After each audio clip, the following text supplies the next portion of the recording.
ಆತ್ಮೀಯ ನನ್ನೆಲ್ಲ ಕಾರ್ಯಕರ್ತ ಬಂಧುಗಳೇ, ಈ ಒಂದು ಪದಗ್ರಹಣ ಕಾರ್ಯಕ್ರಮದ ಅಧ್ಯಕ್ಷತೆಯನ್ನು ವಹಿಸಿರ್ತಕ್ಕಂಥ ನಮ್ಮ ತಾಲೂಕ್ ಬಿಜೆಪಿ ಅಧ್ಯಕ್ಷರಾದಂಥ JK ಸುರೇಶ್ ಅವರೇ, ನಿಮ್ಮೆಲ್ಲರ ನೆಚ್ಚಿನ ನಾಯಕರು, ನಮ್ಮ ರಾಜಕೀಯ ಗುರುಗಳಾದಂಥ ರೇಣುಕಣ್ಣವರೇ, ಜಿಲ್ಲಾಧ್ಯಕ್ಷರಾದಂಥ ರಾಜಶೇಖರ್ ನಾಗಪ್ಪನವರೇ, ದತ್ತಣ್ಣವರೇ, ಧನಂಜಯ ಅವರೇ, ಕುಬೇರಪ್ಪನವರೇ, ಬೇಡಣ್ಣವರೇ, ಪರಲಕ್ಷಣ್ಣವರೇ, ಚಂದ್ರಶೇಖರ್, ಮಾಧ್ಯಮದ ಸ್ನೇಹಿತರೆ, ಇವತ್ತು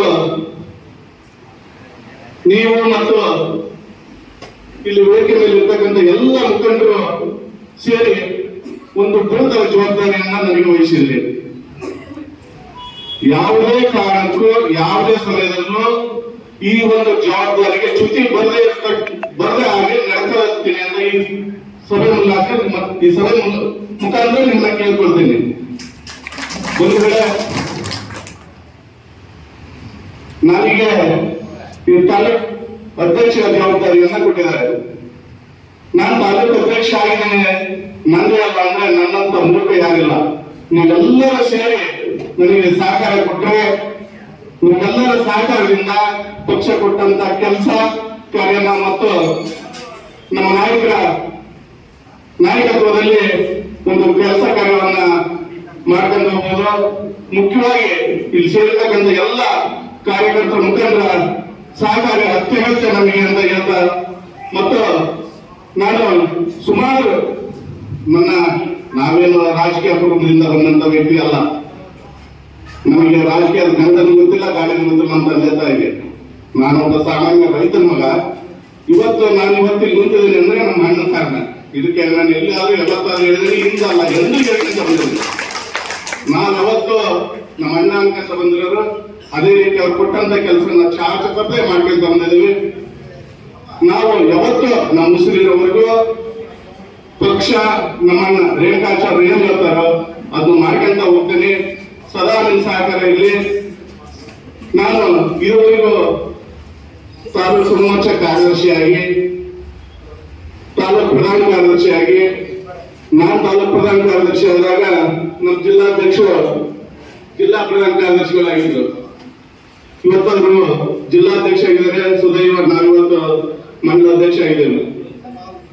ಮಹಾಶಕ್ತಿ ಕೇಂದ್ರದ ಅಧ್ಯಕ್ಷ ಆಗಿ ಸುಮಾರು ಪಕ್ಷ ಕೊಟ್ಟಂತ ನಮ್ಮ ನಾಯಕರು ಕೊಟ್ಟಂತ ಎಲ್ಲಾ ಕೆಲಸಗಳನ್ನ ಚಾಚು ತಪ್ಪದೆ ಮಾಡ್ಕೊಂಡ್ ಬಂದಿದ್ದೀನಿ. ಮುಂದೆ ನಿಮ್ಮ ಸಹಕಾರ ಅತ್ಯಗತ್ಯ. ಈಗ ನಮ್ಮ ಅಣ್ಣ ಅವತ್ತು ಹೇಳಿದ್ರು, ತಪ್ಪಲ್ಲ, ನಾಗರಾಜ ಶಿಷ್ಟ ಇದೆ ಅದು ಇಟ್ಕೋಬೇಕು ಅಂತ ಹೇಳಿದ್ದಾರೆ.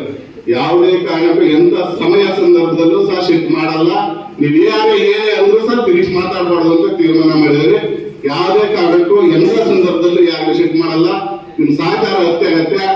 ನನಗೆ ಈ ಪಕ್ಷ ಕೊಟ್ಟಂತ ಜವಾಬ್ದಾರಿ ಇದಲ್ಲ, ಅದು ಚ್ಯುತಿ ಬರದೇ ರೀತಿ ನಡ್ಕೊಳ್ತೀನಿ. ಆ ತರ ಏನಾರ ಇದ್ರೆ ಯಾವುದೇ ಕಾರಣಕ್ಕೂ ಅಲ್ಲಿರಲ್ಲ. ನೀವ್ಯಾರು ಅಲ್ಲೇ ತಬಾಯಿಸಬಾರ್ದು. ನಮ್ಮಣ್ಣ ಸತ್ಯ ಅಂತ ನಾನು ಯಾವ ಊಟಕ್ಕೆ ಹೇಳ್ತಾ ಇಲ್ಲ. ನಾಳೆ ಈ ಸಾಕು ಬೇರೆ ಮಾಡೋಣ ಅಂದ್ರೆ ಈ ಗಳಿಗೆಗೂ ನಾನು ಹೊರ ಹೋಗ್ಸಿದ್ದಾರೆ ಅಂದ್ರೆ ಹೊರಗೆ ನಮ್ಮ ಅಣ್ಣನಿಂದ ಇರ್ತಾನೆ. ಯಾವುದೇ ಕಾರಣಕ್ಕೂ ನಾನು ಅವತ್ತು ಹೇಳಿದೆ, ಅಣ್ಣ ಫಸ್ಟ್ ಒಂದು ಅವಕಾಶ ಕೇಳಿದೆ, ಒಂದು ಅವಕಾಶ ಕೊಡುವಂತ. ನಾಳೆಗೂ ನೀನು ಎಷ್ಟು ಮುಖ್ಯನೋ ಇಲ್ಲಿರ್ತಕ್ಕಂಥ 4 ಜನ ನನ್ಗೆ ಅಷ್ಟೇ ಮುಖ್ಯ. ಯಾವುದೇ ಕಾರಣಕ್ಕೂ ನಾನು ಯಾರಿಗೆ ಏನು ಹೇಳಲ್ಲ ಅಂತ ಹೇಳಿದ್ರು. ಅದಾದ ನಂತರ ಹೇಳಿದೆ, ಏನೋ ಒಂದು ಸ್ವಲ್ಪ ಸಣ್ಣ ಪುಟ್ಟ ಆದಾಗ, ಅಣ್ಣ ನಿನ್ಗೆ ಏನಾದ್ರೂ ಇದರಿಂದ ಇದಾಗತ್ತಂದ್ರೆ ದಯವಿಟ್ಟು ಬೇಡ, ಯಾರನ್ನ ಮಾಡ್ರಿ, ಸಂತೋಷ ನಿಮ್ ಜೊತೆಗೆ ಇರ್ತದೆ ಅಂತ ಹೇಳಿದೆ. ಇದು ನಿಮ್ದು ಅದೇ ರೀತಿ. ನಾನೇನ್ ಊಟಕ್ಕೆ ಹೇಳ್ತಾ ಇಲ್ಲ. ನಮ್ಮ ಅಣ್ಣ ಏನ್ ಹೇಳ್ತದ ಪಕ್ಷ ಏನ್ ಹೇಳ್ತದೋ ಆ ಕೆಲಸ ಕಾರ್ಯ ಮಾಡ್ಕೊಂತ ಮುಂದೆ ಬರ್ತಕ್ಕಂತ ಎಲ್ಲಾ ಚುನಾವಣೆಗಳಲ್ಲಿ ನಿಮ್ ಸಹಕಾರದಿಂದ ಒಳ್ಳೆ ದಿನಗಳು ಬರಲಿ, ನಮ್ಮ ನಾಯಕರು ಮತ್ತೆ ಈ ತಾಲೂಕಲ್ಲಿ MLA ಆಗಲಿ ಅನ್ನೋ ಒಂದು ಉದ್ದೇಶದಿಂದ ಒಟ್ಟು ಎಲ್ಲರೂ ಸೇರಿ ಒಂದು ಪಕ್ಷ ಕಟ್ಟುವಂತ ಕೆಲಸ ಮಾಡೋಣ ಅಂತ ಹೇಳ್ತಾ, ಎಲ್ಲರೂ ಸಹಕಾರ ಅತ್ಯಗತ್ಯ ಅಂತ ಹೇಳ್ತಾ, ನನಗೆ ಮಾತಾಡ್ಲಿಕ್ಕೆ ಅವಕಾಶ ಮಾಡಿಕೊಟ್ಟಂತ ಎಲ್ಲರಿಗೂ ಅನ್ಸಿ ನಮ್ಮ ಮುಸ್ಲಿಂ ಜೈ ಜೈ ಕರ್ನಾಟಕ. ಪರಮೇಶ್ವರನ ಹಾಳಾಗಿಬಿಟ್ಟವರಿಗೆ ಖುಷಿ ಇರೋದಕ್ಕೆ ನೂತನ ಅಧ್ಯಕ್ಷ ಪದಗ್ರಹಣ ಸಮಾರಂಭದ ಅಧ್ಯಕ್ಷರು 5 ವರ್ಷಗಳ ಕಾಲ ಯಶಸ್ವಿ ಅಧ್ಯಕ್ಷರಾಗಿ ಪಕ್ಷವನ್ನ ಎಲ್ಲರ ಸಹಕಾರದಿಂದ ಮುನ್ನಡೆಸಿದ ಜೆ.ಕೆ. ಸುರೇಶ್ ಅವರೇ, ಈ ಕಾರ್ಯಕ್ರಮದಲ್ಲಿ ನೂತನ ಅಧ್ಯಕ್ಷರಾಗಿ ಪದಗ್ರಹಣವನ್ನು ಮಾಡಿದ ಅರ್ಕೆರೆ ನಾಗರಾಜ್ ಅವರೇ, ಜಿಲ್ಲಾಧ್ಯಕ್ಷರಾದ ರಾಜಶೇಖರ್ ಅವರೇ, 3 ಜಿಲ್ಲೆಗಳ